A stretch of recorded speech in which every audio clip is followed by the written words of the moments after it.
조선왕조의 개창은 다만 역성혁명에 그치는 것이 아니라 정치, 사회, 경제, 문화, 사상 등 여러 방면에 걸쳐 큰 변혁을 가져오게 한 중대한 사건이었다.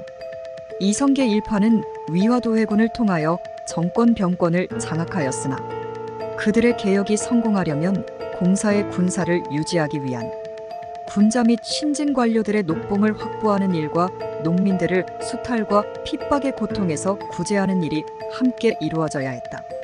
민중의 호응 없는 개혁은 성공할 수 없는 것이다. 개혁파들은 그 길을 사전개혁에서 찾았다. 즉 권문세족의 사전을 몰수하여 농민에게 급여하고 농민들로부터 법정의 전세의 10분의 1을 수취하면 군자재정도 해결되고 민생도 구제할 수 있는 것이었다. 결국 공양왕 3년 1391년 정치군사적 실권을 장악한 개혁파에 의하여 과전법의 실시를 보았다. 그것은 개혁파의 경제적 기반을 확립해 준 것이었으나 처음 그들이 이상으로 했던 완전한 개혁은 되지 못하고 결국 구귀족의 토지를 빼앗아 이성계 일파와 신진관료 등에게 분배하여 농민들은 배제되었다. 이처럼 정권과 군권 및 사전개혁의 경제 기반을 확보하게 된 이성계는 그 일파와 도평이사사의 추대를 받아 1392년 7월 17일 세왕조의 왕으로 즉위하였다. 세왕조는 이성계를 중심으로 한 개혁파 유신과 이에 동조한 세력의 승리로 이루어진 것이었다. 따라서 세왕조의 정치지도 이념은 숭유억불이 될 수밖에 없었으며 과전법 체제와 대명사대 관계는 이미 정해진 방향이었다. 또한 고려말 가혹한 착취와 억압을 받던 백성들의 고통을 덜어주는 일도 세왕조의 과제였고 또 백성들은 그것을 기대하였다. 그러한 정책 방향과 기대는 태조 원년 1392년 7월 28일에 반포된 태조의 즉위교서에 상당 부분 반영되었다. 세왕조가 건립된 후 나라의 기틀을 세우기 위한 작업이 신속하게 진척되었다. 즉위 직후 이성계의 즉위 사실을 명예 알렸고 이어 즉위교서와 함께 문무백관의 제도가 공포되었다. 즉위한 지 한 달 만에 강씨 소생방석을 서둘러 세자로 책봉하였다. 태조 2년 2월 15일에는 국호를 조선이라 결정하였고 동 3년에는 세국도를 한양으로 정하였다. 태조 원년에 개국공신 52명을 책봉하였고 원종공신은 원년부터 6년 10월까지 10여 차례에 걸쳐 1,400명이 선정되었다. 태조 3년에는 고려 왕족 왕씨들을 제거했다. 이러한 조처들은 새 왕조의 정치적 안정을 위한 것들이었다. 태종은 두 차례의 쿠데타를 통하여 왕위를 쟁취하였으므로 그의 왕권은 무단적인 것으로 이해된다. 태종은 유교를 통치 이념으로 하는 집권적 양반관료 체제를 확립하면서 왕권의 강화와 공정 영역의 확대에 최대의 노력을 경주하였다. 또한 공사노비의 변정과 추쇠, 사원토지노비의 정리와 호구성정 및 전국적인 양전사업 등 정책에도 적극적인 잣대로 임하여 세종 치세의 기초를 마련했던 것이다. 세종은 젊고 유능한 학자들을 뽑아 집현전을 세웠으며 그들로 하여금 학문에 전념할 수 있도록 배려하고 학술적인 직무를 수행하게 하였다. 집현전은 경연, 서연, 지제교, 사관, 시관, 고제, 연구, 편찬사업 등 학술적인 직무를 수행하였고 사가독서제를 두어 학문에만 전념할 수 있는 기회를 주기도 하였다. 그 결과 수많은 쟁쟁한 학자들이 양성되었고 이들에 의하여 유교적 의례제도의 정리작업과 편찬사업이 전개되었다. 유교 정치를 할 수 있는 기틀이 여기서 만들어졌고 세종대의 문화를 높은 수준으로 끌어올렸다. 세종대를 일관하는 국정운영의 특징은 세종이 의정부 대신뿐 아니라 많은 관료들과 끊임없는 대화와 의논을 통하여 국정을 풀어갔다는 데 있다. 세종 26년 공법을 반포하기까지 6년 동안 중회의 관료는 물론이고 많은 농민들의 의견까지 수렴한 것은 세종대 정치의 중요한 한 면이다. 이러한 국정운영은 세종대의 유교정치의 수준을 반영하는 것이며 그 바탕 위에서 유교적 민본정치가 펼쳐지게 된 것이다. 문종은 세종 20년대 후반에 세자로서 섭정의 경험을 가진 바 있고 즉위 후에 정치적 분위기도 세종대와 크게 변하지 않았으므로 세종대와 같은 정치가 계속될 것이라는 기대를 갖게 했으나 재위 2년 남짓에 승하하였다. 1452년 단종이 12세의 어린 나이로 즉위하자 정치 분위기는 일변하였다. 문종은 황보인 김종서 등 의정부 대신들에게 단종을 보필해 줄 것을 유명하였으므로 황보인 김종서 등은 의정부서 사제하에서 막강한 정치권력을 장악하게 되었고 왕권은 상대적으로 허약했다. 단종 원년 1453년 10월 계유정난으로 수양대군은 정권과 병권을 독차지하였고 단종 3년 윤 6월 양위의 형식을 취하였으나 실제로는 단종의 왕위를 찬탈하였다. 계유정난을 통한 수양대군의 왕위 찬탈은 세조왕위의 명분과 정통성에 흠이 되었고 도덕성에도 큰 허물을 남겼다. 세조 2년 1456년 6월의 사육신 사건은 명분 정통과 도덕성에 흠이 있는 세조를 제거하고 단종을 복위하기 위한 운동이었다. 그러나 세조가 왕위에 있는 동안 치적은 적지 않았다. 중앙과 지방의 통치기구를 재정비한 일, 재정제도의 개혁, 직전법의 단행, 오위제의 확립 등 큼직한 치적을 이루었고 경국대전의 편찬도 그가 남긴 업적의 하나로 꼽지 않을 수 없다.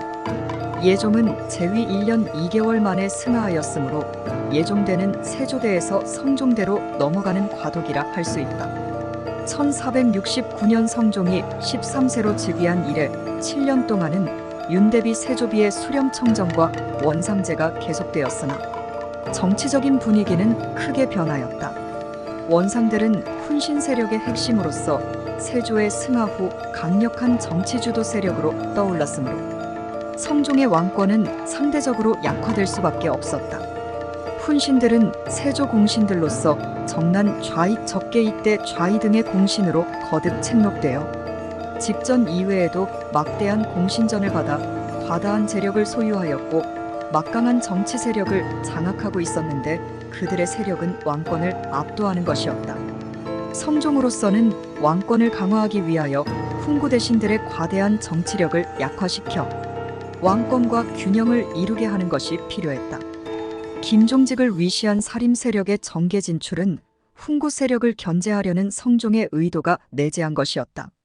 성종대에는 지편전 제도를 이은 홍문관의 설치, 독서당제도 운영, 유생교육의 장려 등 인재양성에 힘썼고 동국여지 승남 동문선 동국통감 오예의 악합괴범 등 큰 편찬사업, 문화정리사업이 이루어졌으며 경국대전을 완성반포하는 등 문풍이 진작되어 조선 초기의 문화제도의 정리사업이 완료되었다.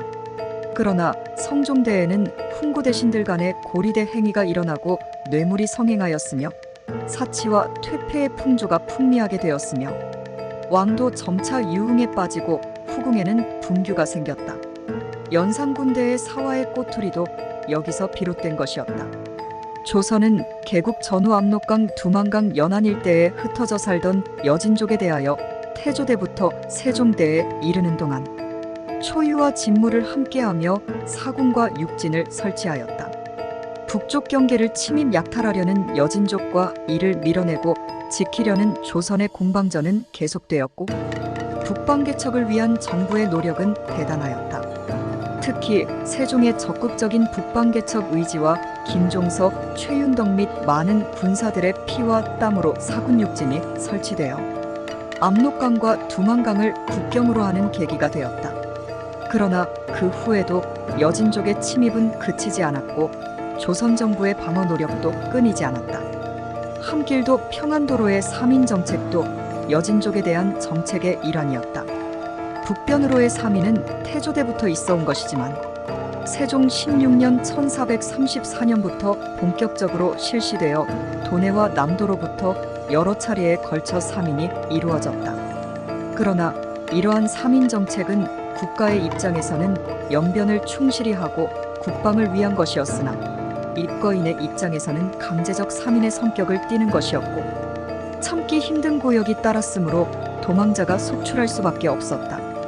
그러나 세조 이후에도 하삼도민의 3인은 계속되었다. 북변을 지키기 위한 국가의 노력도 계속되었고 이에 따른 백성들의 고통도 심하였던 것이다. 조선은 국초부터 주변 국가와의 관계를 원만히 유지하기 위한 외교 정책을 세웠다. 14세기 후반 중국 대륙은 원의 지배에서 명의 지배로 바뀌었으므로 조선의 외교적 관심은 명과의 외교관계 수립에 있었다. 또한 삼국시대 이래 있어 왔고 특히 고려 말에 극심했던 왜구의 침입으로 고통을 받아왔던 터이므로 일본과의 적절한 외교관계 수립도 필요한 것이었다. 만주 일대 및 압록강 두만강 남쪽에까지 들어와 살던 여진족에 대하여도 그들을 위무하기 위한 적당한 외교관계의 유지가 필요하였다. 유구와 동남아시아 여러 나라와도 교류가 이루어졌다. 이들 국가 중 명과는 사대 관계를 맺었고 그 밖의 나라들과는 교린 관계를 유지하였으므로 흔히 조선의 외교 정책은 사대 교린 정책이 기초를 이루었다고 하였다. 조선 왕조의 정치 체제는 중앙 집권적 양반 관료제라고 한마디로 규정되고 있지만 실제의 운영 면에서는 시기에 따라 내용의 차이가 많았다. 그리고 명분상 왕권을 정점으로 하는 유교적인 양반 관료에 의해서 통치되는 지배 체제를 갖추었다. 유교 정치가 왕권을 정점으로 삼고 있지만 실제로는 유교적인 지배기구와 그 제도를 통해서만 권력이 행사되게 마련이었고 또 실제로 정권도 왕권을 기반으로 하는 양반 중심의 관료기구를 통해서만 발동되는 체제였다. 조선 왕조의 집권 세력으로 등장한 양반은 그들의 유교적인 정치 성향에 맞도록 문반 위주의 집권적 관료 체제를 확립해 나갔던 것이다. 려말의 신흥사대부가 조선 왕조의 정치 체제를 마련함에 있어 중앙 집권 체제의 강화 추구는 새로 이접한 신유학의 영향에서 앞 왕조의 정치 체제의 모순을 개혁하려는 데서 출발했다고 볼 수 있다. 이러한 신왕조의 집권화 과정을 역사적 시대적 발전 추세로 보는가 하면 관료제의 발전 과정에서 나타나는 현상으로 볼 수도 있으나 신유학에 훈도된 신흥사대부의 성향이 다분히 서울 지향성과 관료 지향성을 동시에 갖고 있었다는 데서 그 연원을 찾아볼 수도 있다. 경국대전 체제를 염두에 두고 보면 조선 왕조의 정치권력은 형식상 왕에게 있었다. 왕은 그 권력을 중회관원에게 배분하는데 그 지표는 품계와 직사였다.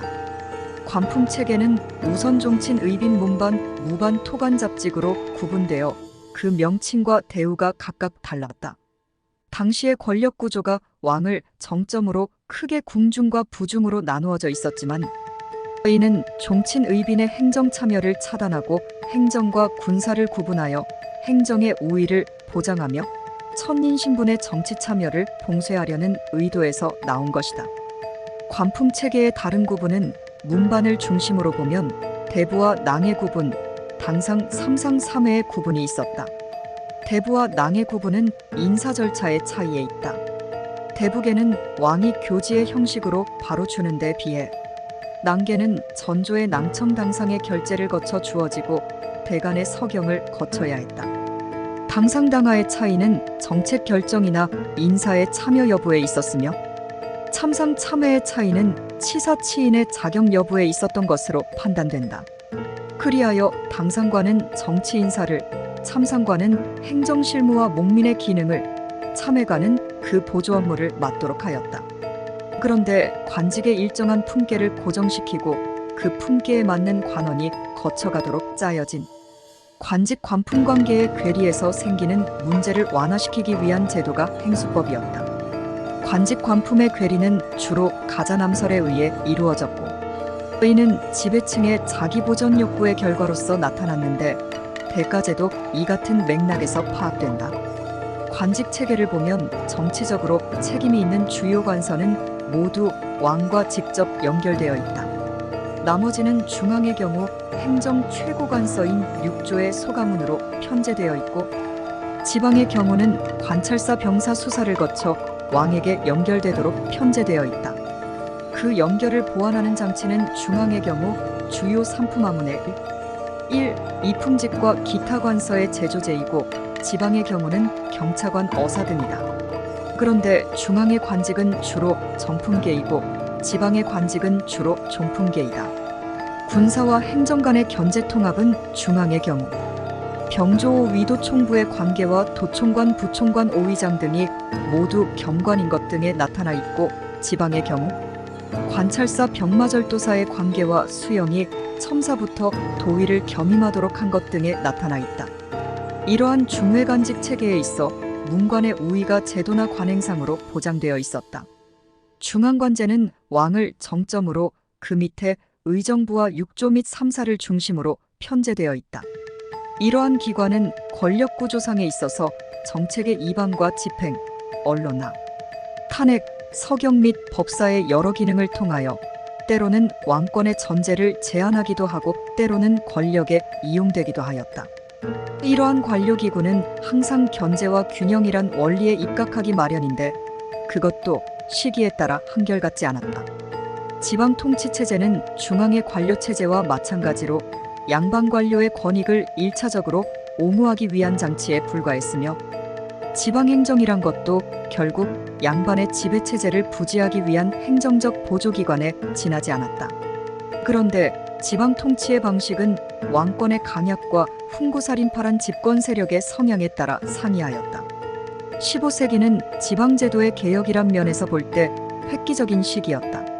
즉 고려의 5도 양계가 8도 체제로 확정되고 신분적이며 다원적이던 군현제가 이론적으로 행정구획화되며 사심관제가 경제소와 유양소로 분화 발전해 나가고 종래의 속현과 향소부국이 소멸, 직촌화하면서 새로운 면리제로 점차 개편해 나갔던 것이다. 경제소와 유양소는 무엇보다도 조선왕조를 창건하는데 주역을 담당했던 신흥사대부 세력이 그들이 소유한 외지의 토지와 노비를 효과적으로 지배관리하고 이제까지 군현 지배권을 갖고 있던 향리를 배제하고 그들 주도의 지방통치와 성리학적 향촌질서를 확립하려는 과정에서 설치되었던 것이다. 경제소는 일읍일소의 원칙대로 주읍을 단위로 조직되었던 것이며 각 읍의 경저와 병존하면서 해당 읍의 유양소를 거느리고 있었다.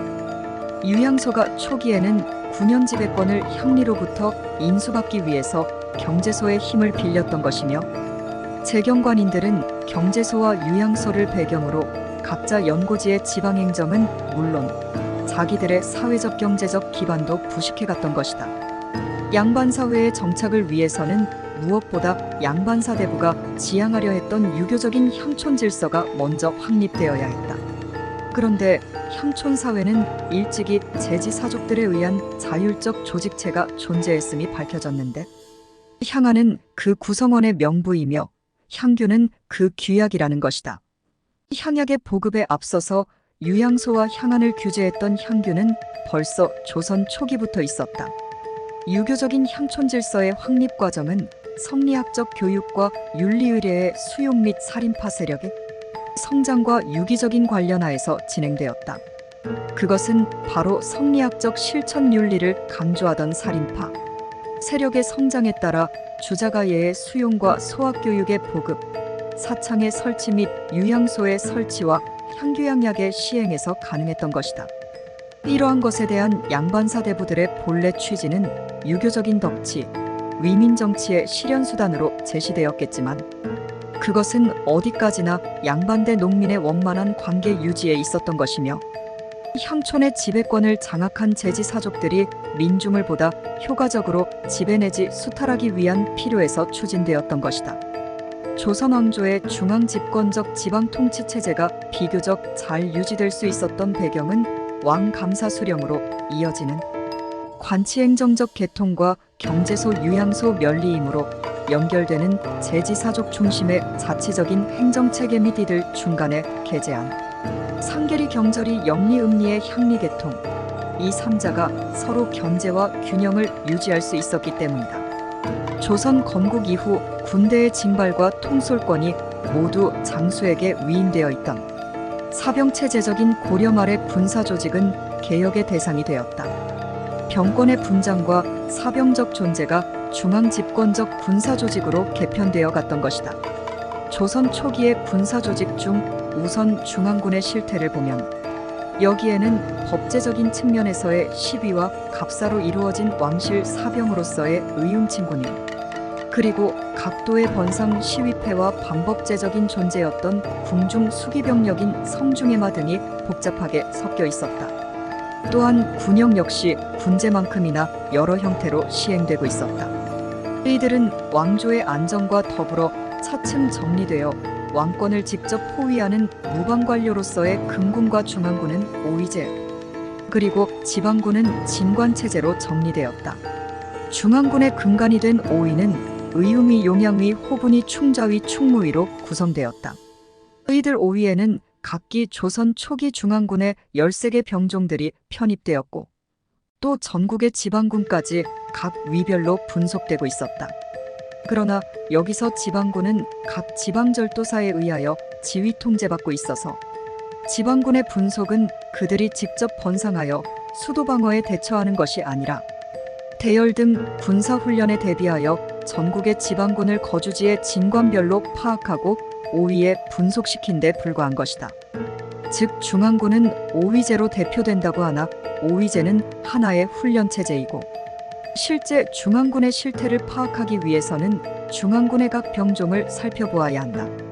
조선 초기에 오위제에 분속된 중앙군의 병종으로는 시취에 의하여 선발되는 군인 별시위, 친군이, 갑사파적위, 장용위, 팽배대졸과 시취에 의하지 않고 특전 혹은 의무병력으로 편입되는 군인 족친위, 충의위, 충찬위, 충순위, 보충대 정병으로 대별되었다. 이중 중앙군의 대표적 군사력은 갑사였다. 지방군제 역시 세조 때에 정비되었다.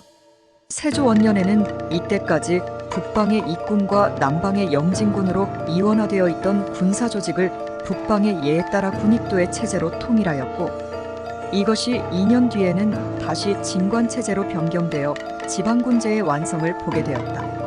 이때의 육군만이 아니라 수군도 이러한 진관조직을 갖추었다. 조선 초기의 지방군사 제도는 이 진관체제를 바탕으로 조직되었다.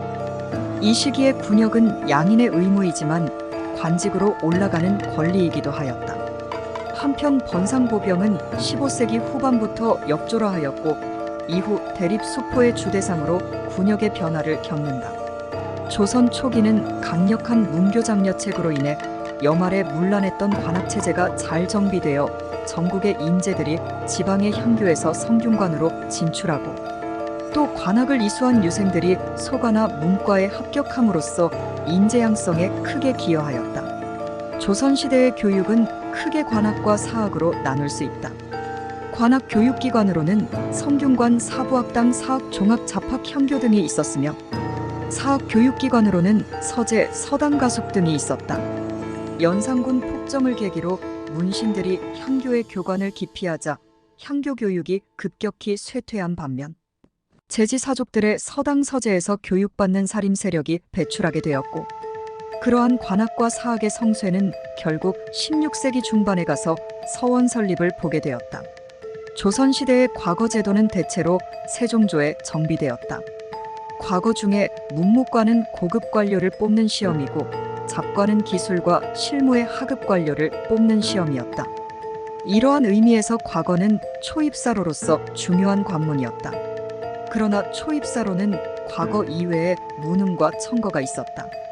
고려시대에는 문흥과거 외에 유일 남반장로 성중해마 등이 있었으나 조선시대에 들어와 남반과 성중해마가 이직으로 떨어져 나가게 되자 청거의 성격이 강한 유일 은일이라고도 한만이 명맥을 유지하게 되었다.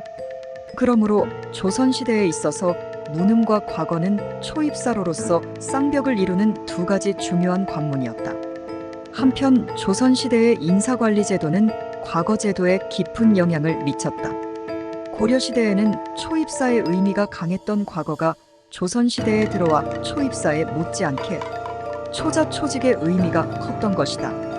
이 초자 초직의 특징은 조선시대 과거의 특징을 드러내주는 법제였다. 순자법 고가법과 같은 까다로운 진급 규정을 무시하고 파격적으로 고급 관료로 올라갈 수 있는 길을 열어주는 것이 조선시대 과거의 중요한 기능의 하나였다. 이처럼 현직 관리에게 과거 응시 자격을 주는 것과 그 합격자에게 더 큰 승진의 특권을 주었던 것은 조선 양반관료제의 하나의 특성이었다. 고려 말 사정개혁 운동은 공양왕 3년에 과전법을 공포하기에 이르렀고 이 과전법은 조선시대 토지제도의 근간을 이루었다. 과전법은 농장의 불수조 특권을 배제하여 모든 전지를 과세지로 재편성하며 소유권적 토지지배 관계를 공인하게 하였고 사전의 재분배는 사전기내의 원칙에 따라 분급 수조지가 축소되었으나 신진관료의 경제적 기반을 제공해 주었으며 농민의 소경전에 대한 소유권을 보호하여 어느 정도 농민 생활의 안정을 기하게 하였다.